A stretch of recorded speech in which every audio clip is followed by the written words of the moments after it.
जैसा कि last class में हम लोगों ने डॉपलर इफेक्ट में ये सीखा कि फ्रीक्वेंसी में चेंज आता है जब ऑब्जर्वर और सोर्स के बीच में रिलेटिव मोशन होता है। हम लोगों ने अभी तक जो केस कंसीडर किया है उसमें या तो सिर्फ ऑब्जर्वर मूव कर रहा था या तो सिर्फ सोर्स मूव कर रहा था। लेकिन अगर दोनों मोशन में होंगे तो हमें कैसे उस रिलेशन या फॉर्मूले को यूज करना है। ठीक है, इस केस में जो सोर्स है और ऑब्जर्वर है both are in motion. Source and observer both in motion। तो मान लिया जाए ये सोर्स है और यहां पे कहीं ऑब्जर्वर है। अब ये दोनों किसी भी तरफ चल सकते हैं, सोर्स राइट लेफ्ट चल सकता है, ऑब्जर्वर राइट लेफ्ट चल सकता है, और कोई भी केस होगा आपको एक फॉर्मूला मैं बताऊंगा और उसके हिसाब से हम क्वेश्चन करेंगे। जैसे हम एक एग्जाम्पल ले रहे हैं कि सोर्स मान लेते हैं कि राइट डायरेक्शन में चल रहा है वीएस की स्पीड से, ऑब्जर्वर जो है वो लेफ्ट डायरेक्शन में चल रहा है वीओ की स्पीड से। साउंड हमेशा सोर्स से ऑब्जर्वर की तरफ जाना है, तो साउंड की जो वेलोसिटी है, जो डायरेक्शन है, ये हमेशा सोर्स से ऑब्जर्वर की तरफ जाएगी। अब कितनी फ्रीक्वेंसी मिलती है एफ डैश ऑब्जर्वर को, वो होगा एफ इनटू, नीचे सोर्स आएगा ऊपर ऑब्जर्वर आएगा। ठीक है, ऊपर आएगा साउंड और ऑब्जर्वर की रिलेटिव वेलोसिटी। साउंड और ऑब्जर्वर की रिलेटिव वेलोसिटी दोनों अपोजिट चल रहे हैं तो रिलेटिव वेलोसिटी क्या हो जाएगी, v प्लस वीओ। और नीचे आएगा सोर्स, साउंड और सोर्स की रिलेटिव वेलोसिटी, क्योंकि इस डायग्राम में दोनों सेम डायरेक्शन में चल रहे हैं तो relative velocity v minus VS की होगी। तो आपको ऊपर ऑब्जर्वर लिखना है, नीचे सोर्स लिखना है। बस इस बात का ध्यान देते हुए कि ऑब्जर्वर और साउंड की रिलेटिव वेलोसिटी ऊपर और सोर्स और साउंड की रिलेटिव वेलोसिटी नीचे। ठीक है, तो उसमें डिफरेंट केसेस हो सकते हैं। मान लो एक केस और हम कंसीडर करते हैं, इसमें सोर्स जो है वो कहीं इस तरफ जा रहा है वीएस की स्पीड से, ऑब्जर्वर जो है वो इस तरफ जा रहा है वीओ की स्पीड से। साउंड हमेशा सोर्स से ऑब्जर्वर की तरफ जाना है। ठीक है, ये आप ध्यान रखेंगे, साउंड हमेशा सोर्स से ऑब्जर्वर की तरफ जाएगा। अब जो फ्रीक्वेंसी हम लिखेंगे F dash is equal to F times, नीचे कौन आएगा, नीचे हमेशा सोर्स आएगा, ऊपर हमेशा ऑब्जर्वर आएगा। साउंड और ऑब्जर्वर सेम डायरेक्शन में है तो रिलेटिव वेलोसिटी सब्ट्रैक्ट करके आएगी, और साउंड और सोर्स अपोजिट डायरेक्शन में है तो रिलेटिव वेलोसिटी ऐड करके आएगी। ठीक है, तो आपको इस तरीके से एपरेंट फ्रीक्वेंसी की वैल्यू लिखनी है। ऊपर ऑब्जर्वर और साउंड की रिलेटिव वेलोसिटी, नीचे सोर्स और साउंड की relative velocity. F dash left में होगा जो एपरेंट फ्रीक्वेंसी है, एफ वो फ्रीक्वेंसी है जो सोर्स की होगी, एफ डैश वो फ्रीक्वेंसी है जो ऑब्जर्वर को मिल रही होगी। ठीक है, तो इस तरीके से आप कोई भी केस अगर आता है तो उसकी एपरेंट फ्रीक्वेंसी कैलकुलेट कर सकते हैं। ठीक है, एक क्वेश्चन करेंगे हम इसके ऊपर। ये एक ट्यूनिंग फोर्क है जिसकी कुछ फ्रीक्वेंसी होगी। ठीक है, और यहां पे एक दूसरा ट्यूनिंग फोर्क है, इसकी भी कुछ फ्रीक्वेंसी होगी। मान लो ये ट्यूनिंग फोर्क राइट की तरफ चल रहा है और ये ट्यूनिंग फोर्क लेफ्ट की तरफ चल रहा है। यहां पे एक ऑब्जर्वर है जो कि लेफ्ट की तरफ चल रहा है। ठीक है, आपको ये दिया हुआ है कि इस ट्यूनिंग फोर्क की जो स्पीड है वो है मान लो 20 मीटर पर सेकेंड, इसकी स्पीड जो है वो है 10 मीटर पर सेकेंड, और जो ऑब्जर्वर है इसकी स्पीड जो है ये 30 मीटर पर सेकेंड की है। ठीक है, अब इस ऑब्जर्वर को दो फ्रीक्वेंसीज मिलेंगी, एक इस ट्यूनिंग फोर्क की वजह से फ्रीक्वेंसी आएगी, एक इस ट्यूनिंग फोर्क की वजह से फ्रीक्वेंसी आएगी। आपको अगर दिया है कि speed of sound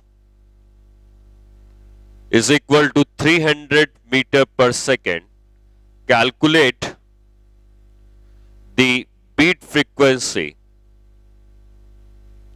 received by observer। अब बीट फ्रीक्वेंसी हम लोगों ने पहले भी सीखी थी। बीट फ्रीक्वेंसी का मतलब होता है कि अगर कहीं पर दो अलग अलग फ्रीक्वेंसीज हैं तो उन फ्रीक्वेंसीज का जो डिफरेंस होता है उसको बीट फ्रीक्वेंसी कहते हैं।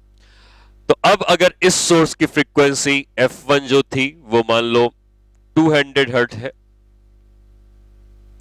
और इसकी जो फ्रीक्वेंसी F2 है ये भी मान लो 200 हर्ट्ज है, लेकिन इस ऑब्जर्वर को इसका 200 हर्ट्ज नहीं मिलेगा, कुछ और मिलेगा, और इसका भी 200 हर्ट्ज नहीं मिलेगा, कुछ और मिलेगा। तो हम यहां से अगर फ्रीक्वेंसी कैलकुलेट करना चाहें कि कितनी फ्रीक्वेंसी मिलती है तो हम लिखेंगे F1 dash is equal to F1 times नीचे आएगा सोर्स, ऊपर आएगा ऑब्जर्वर, और साउंड हमेशा किधर ट्रेवल करेगा? साउंड के ट्रेवल करने का डायरेक्शन हमेशा इस सोर्स से ऑब्जर्वर की तरफ होगा, तो यहां पे साउंड v की स्पीड से इधर जा रहा होगा, जब इधर वाला केस कंसीडर कर रहे हैं। ठीक है, अब हम लोग लिखेंगे ऊपर साउंड और ऑब्जर्वर की रिलेटिव वेलोसिटी जो कि अपोजिट है, तो v प्लस 30 हो जाएगा, और नीचे आएगा साउंड और सोर्स की रिलेटिव वेलोसिटी, क्योंकि सेम डायरेक्शन है तो ये v माइनस 20 हो जाएगा। ठीक है, अब हमें f1 की वैल्यू दी हुई थी 200 हर्ट्ज, v की वैल्यू हमको दी है 300, तो 300 प्लस 30 डिवाइडेड बाय 300 माइनस 20, तो f1 डैश की वैल्यू हम लिख सकते हैं 200 इंटू 330 अपॉन 280। ठीक है, ये f1 डैश की फ्रीक्वेंसी मिलती है। सिमिलरली अब हम इधर की बात करते हैं, तो ये सोर्स है और ये ऑब्जर्वर है। साउंड हमेशा सोर्स से ऑब्जर्वर की तरफ जाएगा, तो साउंड का डायरेक्शन इस तरफ होगा जो सोर्स से निकल के ऑब्जर्वर की तरफ जाएगा।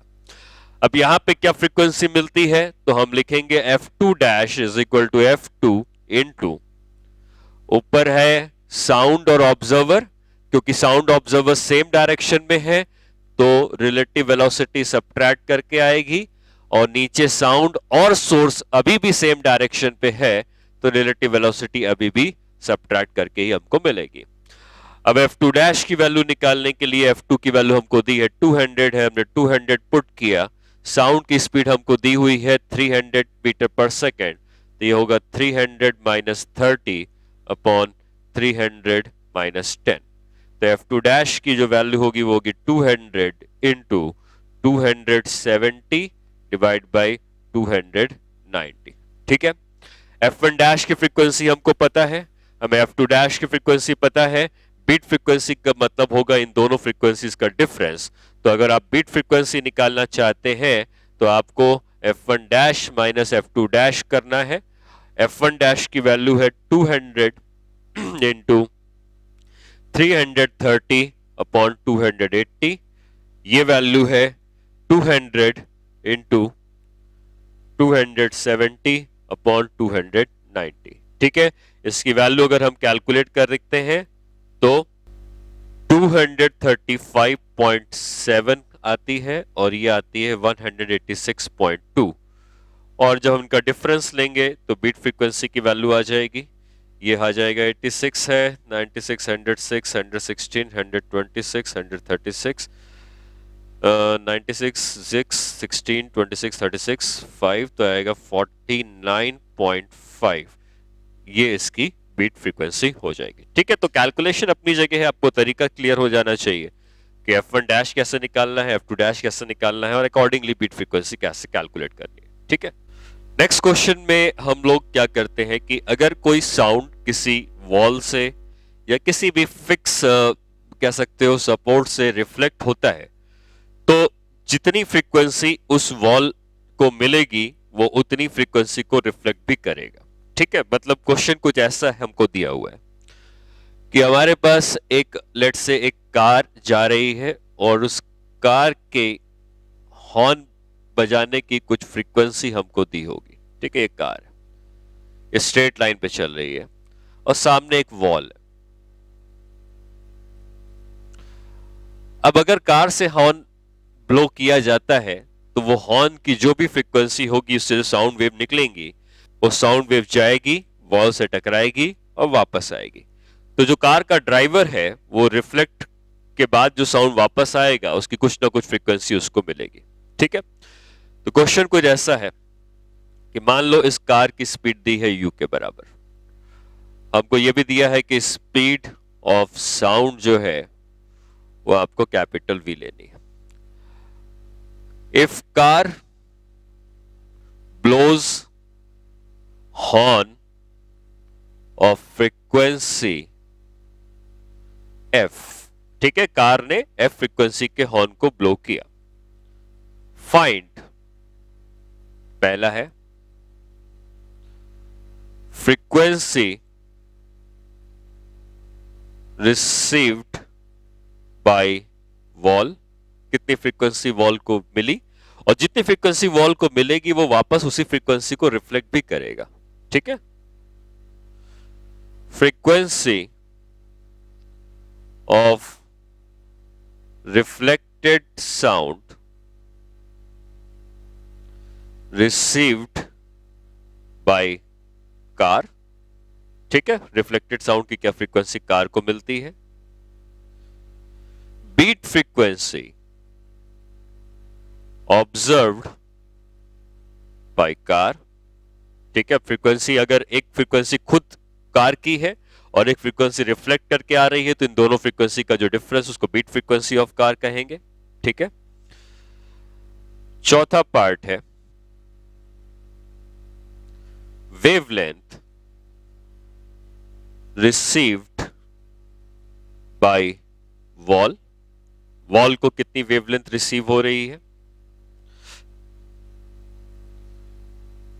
Wavelength of reflecting sound received by driver of car. तो जो साउंड रिफ्लेक्ट हुआ है वॉल से उसकी जो वेवलेंथ कार के ड्राइवर को मिलेगी वो भी आपसे पूछी गई। ठीक है, अच्छा अब हम लोग क्या करते हैं कि एक एक करके सारे पार्ट्स को कंसीडर करते हैं। पहले पार्ट में है फ्रीक्वेंसी रिसीव्ड बाय वॉल, मतलब वॉल को कितनी फ्रीक्वेंसी मिल रही है। तो वॉल हमारा ऑब्जर्वर हो जाएगा और कार सोर्स हो जाएगी, तभी तो सोर्स से साउंड निकलेगा और ऑब्जर्वर को मिलेगा। साउंड के ट्रैवल करने का डायरेक्शन हमेशा होता है सोर्स से ऑब्जर्वर की तरफ। साउंड v की स्पीड से ट्रैवल कर रहा है, तो कितनी फ्रीक्वेंसी मिलेगी इस वॉल को, तो हम लिखेंगे f dash is equal to f into नीचे। अच्छा, यहां पे क्या सिर्फ सोर्स मोशन में है, हालांकि आप वो फॉर्मूला लगा सकते हो दोनों वाला।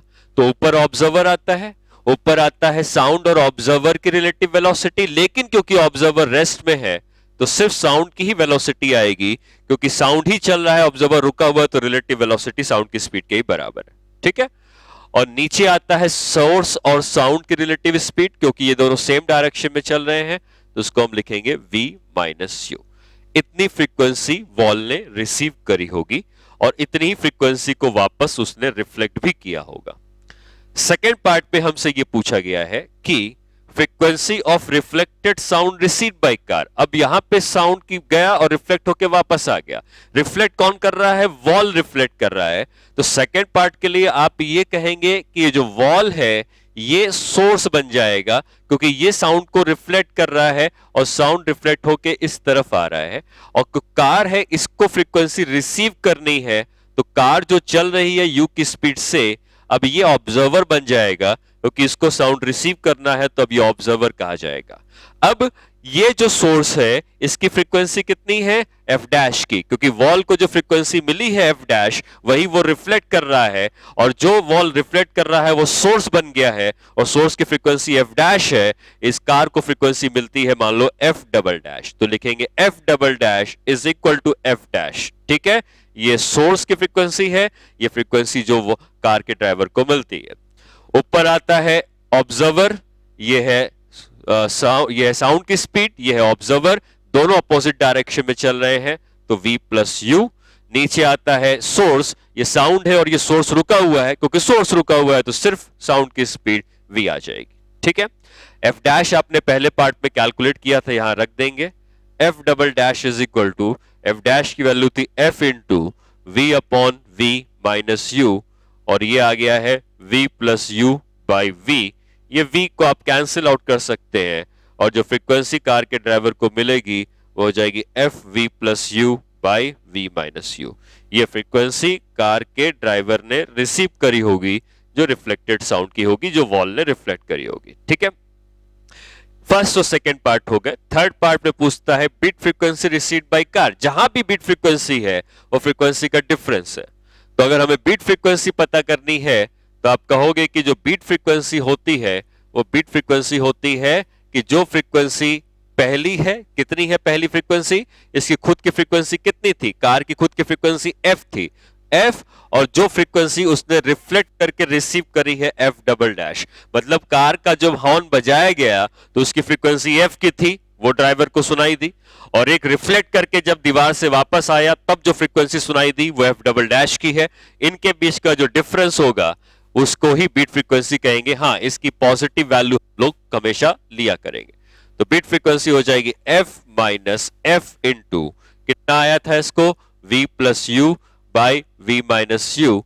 यहां से आप f को कॉमन ले लेंगे, नीचे आएगा v माइनस यू, ऊपर आएगा v minus U minus V minus U, और ये हो जाएगा u और minus U cancel, v minus U minus V minus U, तो माइनस यू कैंसिल नहीं होगा, ये कैंसिल हो जाएगा, माइनस वी और माइनस वी कैंसिल हो जाएगा, प्लस वी माइनस वी, तो ये आ जाएगा minus two F you upon v minus you. लेकिन क्योंकि हमेशा पॉजिटिव वैल्यू लेनी है बीट फ्रीक्वेंसी की, तो बीट फ्रीक्वेंसी की वैल्यू हो जाएगी 2fu divided by v minus you. इतनी बीट फ्रीक्वेंसी कार के ड्राइवर ने रिसीव करी होगी। ठीक है, तो ये हो गया थर्ड पार्ट। फोर्थ पार्ट है wavelength received by wall. Wall ने कितनी वेवलेंथ रिसीव करी। मैंने आपको जब बताया था कि जब सिर्फ सोर्स मोशन में होता है या सिर्फ ऑब्जर्वर मोशन में होता है, तो दोनों केस में आपको बताया था कि वेवलेंथ में हमें कैसे यूज करना है। जब सोर्स मोशन में होता है तो वेवलेंथ बदली हुई आती है, और जब ऑब्जर्वर मोशन में होता है तो वेवलेंथ में कोई चेंज नहीं आता है। पहले केस में वेवलेंथ रिसीव्ड बाय वॉल मतलब वॉल ऑब्जर्वर है और कार सोर्स है, तो सोर्स अगर मोशन में है क्योंकि कार चल रही है तो वेवलेंथ बदली हुई आएगी।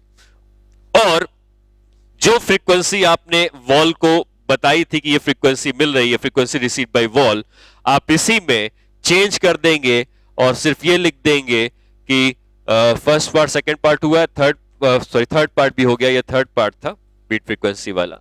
ठीक है, फोर्थ पार्ट में आप लिखेंगे कि ये फ्रीक्वेंसी अगर वॉल को मिली है तो वेवलेंथ के लिए लिखेंगे 1 by lambda dash is equal to 1 by lambda v divided by v minus you. ये आपको मैंने बताया था, जब भी सोर्स मोशन में होगा तो सोर्स के मोशन की वजह से फ्रीक्वेंसी का जो भी रिलेशन आपने लिखा है, f डैश को 1 बाय लैम्डा डैश, f को 1 बाय लैम्डा, और ये लैम्डा डैश की वेवलेंथ उसने रिसीव करी होगी, लैम्डा उसकी ओरिजिनल वेवलेंथ रही होगी।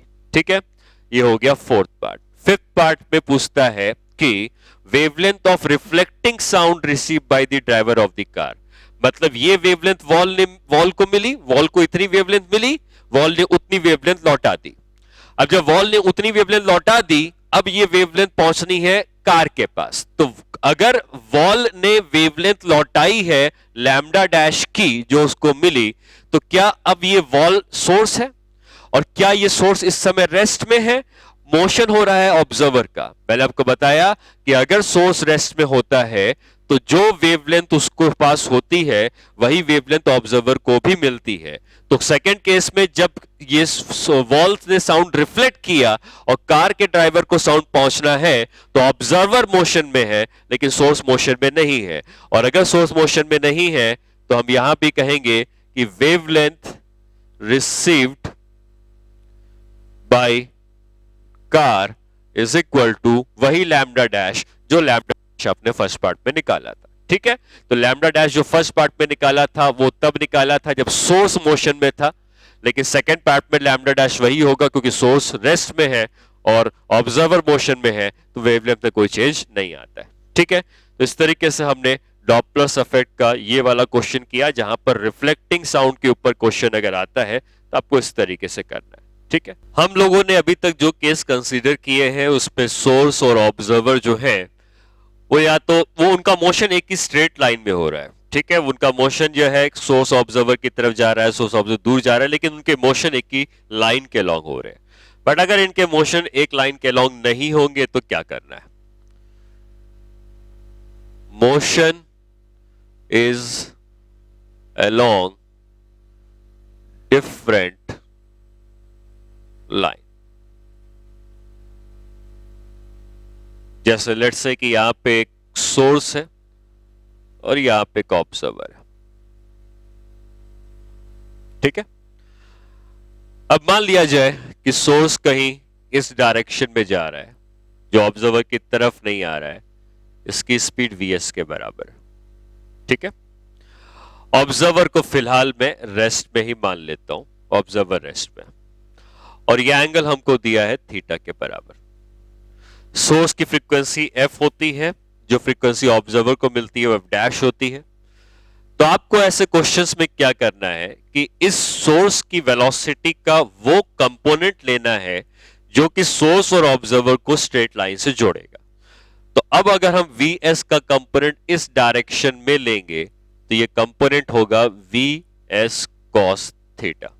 ठीक, साउंड हमेशा ऑब्जर्वर की तरफ जाना है, तो साउंड का जो ट्रैवल करने का डायरेक्शन है वेलोसिटी v से, वो ऑब्जर्वर की तरफ है।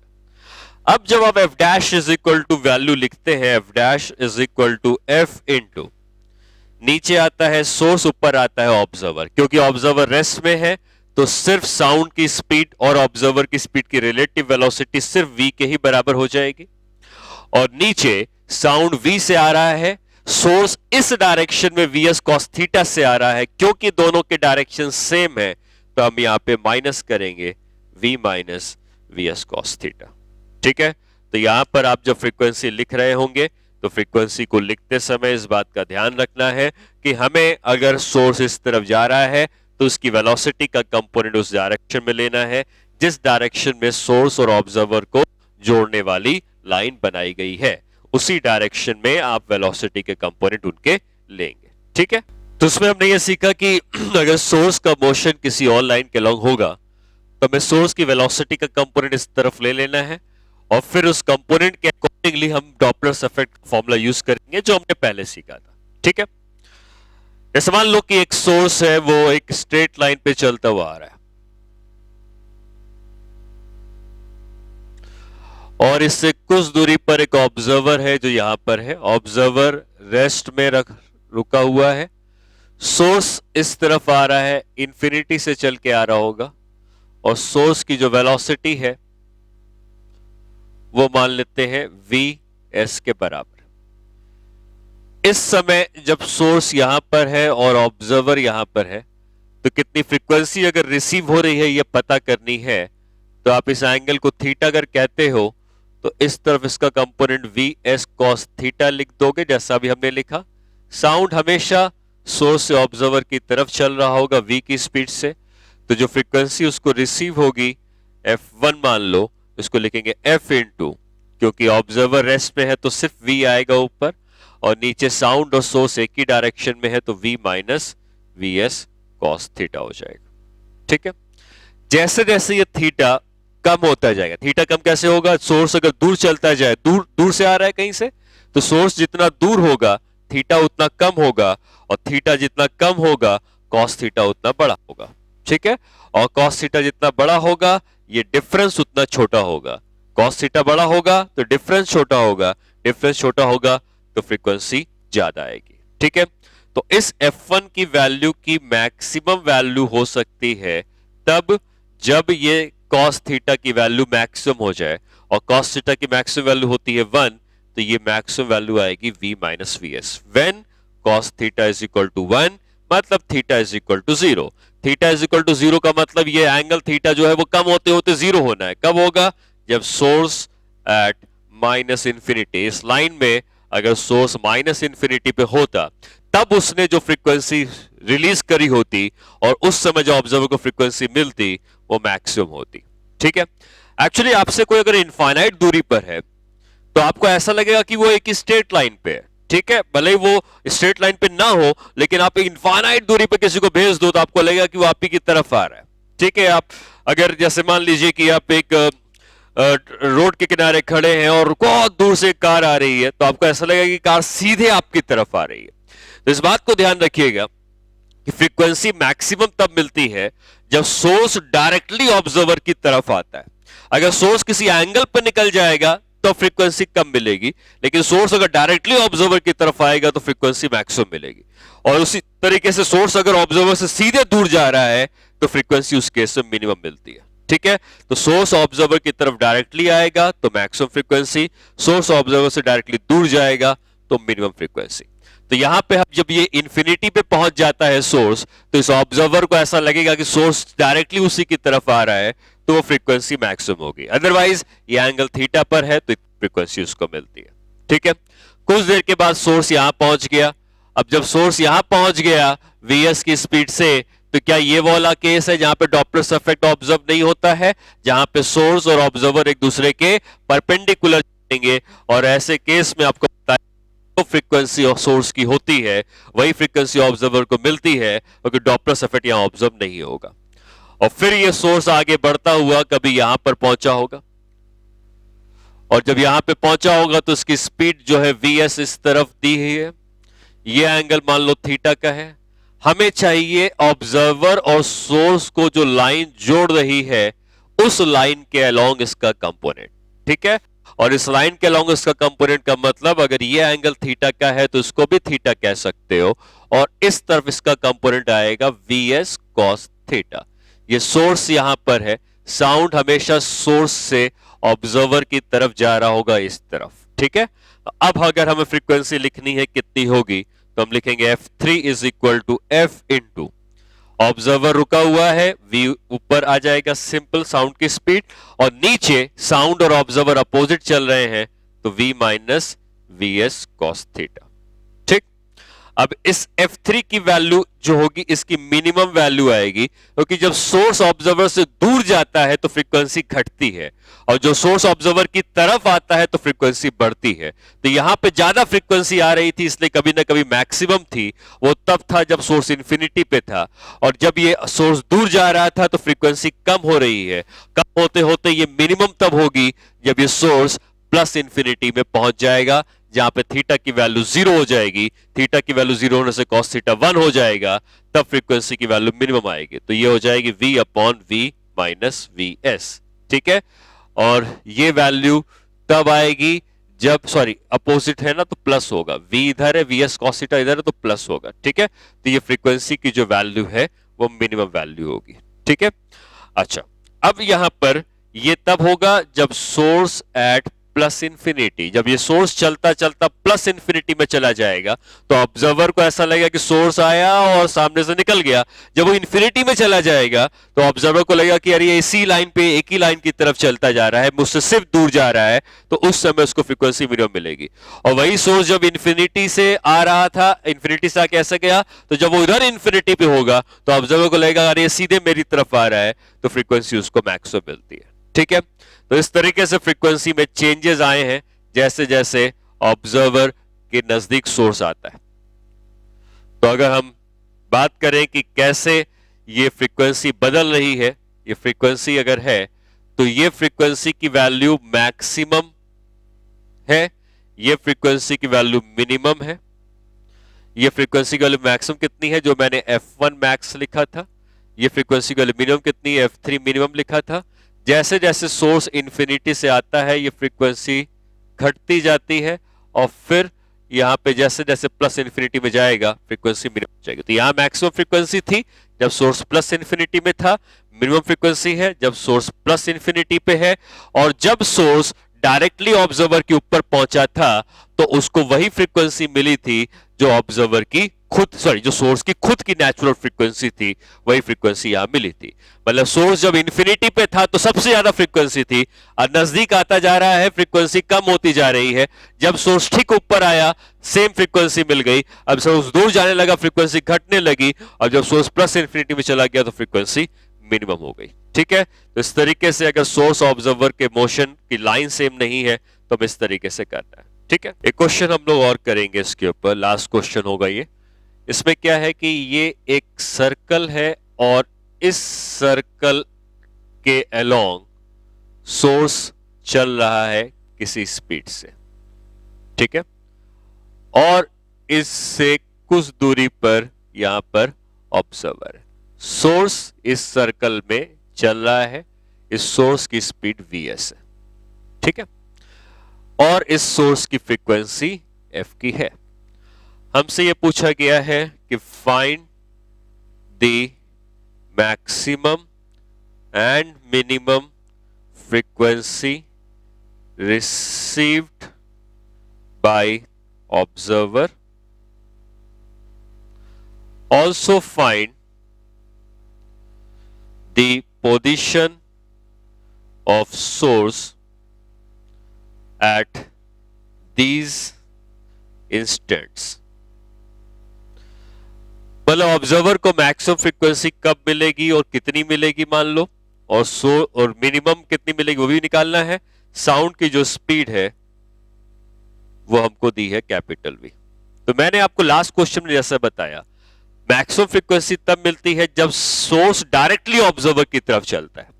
तो अभी सोर्स इस तरफ कहीं जा रहा है, यहां पे सोर्स पहुंचेगा तो सोर्स का डायरेक्शन कहीं इस तरफ होगा, लेकिन ऑब्जर्वर की तरफ नहीं है। ऑब्जर्वर अगर यहां है और अगर कभी सोर्स जो है, ये सोर्स अगर इस जगह पर पहुंच के, क्योंकि उसकी वेलोसिटी तो टेंजेंशियल होगी, अगर ये सोर्स इस तरफ चल रहा है और साउंड भी ऑब्जर्वर की तरफ इस तरफ बढ़ेगा, तो अभी सोर्स डायरेक्टली ऑब्जर्वर की तरफ चल रहा है टेंजेंशियल वेलोसिटी के अकॉर्डिंग, तब जो फ्रीक्वेंसी मिलेगी वो मैक्सिमम मिलेगी। और इस केस में जो सोर्स की वेलोसिटी है, ये डायरेक्शन जो है ये इस सर्कल के टेंजेंशियल होगा और फ्रीक्वेंसी मैक्सिमम मिलेगी। कितनी मैक्सिमम मिलेगी? मैक्सिमम फ्रीक्वेंसी को हम लिखेंगे f max is equal to f into, ऊपर है ऑब्जर्वर, रेस्ट में तो सिर्फ वी, और क्या साउंड और ऑब्जर्वर, साउंड और सोर्स एक ही तरफ चल रहे हैं, तो एक तरफ चलने से आप वी माइनस वी एस करोगे, ये मैक्सिमम फ्रीक्वेंसी मिलेगी। और मिनिमम कब मिलेगी? जब यही सोर्स इस ऑब्जर्वर से डायरेक्टली अवे जा रहा होगा, दूर जा रहा होगा अगेन टेंजेंशियल वेलोसिटी से, तब इसकी जो फ्रीक्वेंसी मिलेगी वो मिनिमम मिलेगी। सोर्स इस तरफ जा रहा है, साउंड ऑब्जर्वर की तरफ चलेगा, मिनिमम फ्रीक्वेंसी अगर हमको लिखनी है तो लिखेंगे मिनिमम फ्रीक्वेंसी एफ इंटू, यहां पे सोर्स सॉरी साउंड, ऊपर ऑब्जर्वर की वेलोसिटी नहीं है तो सिर्फ साउंड की स्पीड आ जाएगी, नीचे ये दोनों अपोजिट चल रहे हैं तो v प्लस वी एस। तो इस पोजीशन पे जब सोर्स था तो मैक्सिमम मिली है, इस पोजीशन पे सोर्स आया मिनिमम मिली है। अगर यहां पे वो पूछता कि सोर्स अगर यहां पे होता, कभी ना कभी यहां भी तो पहुंचता, तब उसको क्या मिलता? तब उसको वही फ्रीक्वेंसी मिलती, क्योंकि अभी सोर्स और ऑब्जर्वर को जोड़ने वाली लाइन के परपेंडिकुलर अगर सोर्स मोशन करेगा तो इस ऑब्जर्वर को वही फ्रीक्वेंसी मिलेगी जो इसकी यहां पर थी। तो अगर सोर्स यहां पे था तो एफ की फ्रीक्वेंसी मिलती।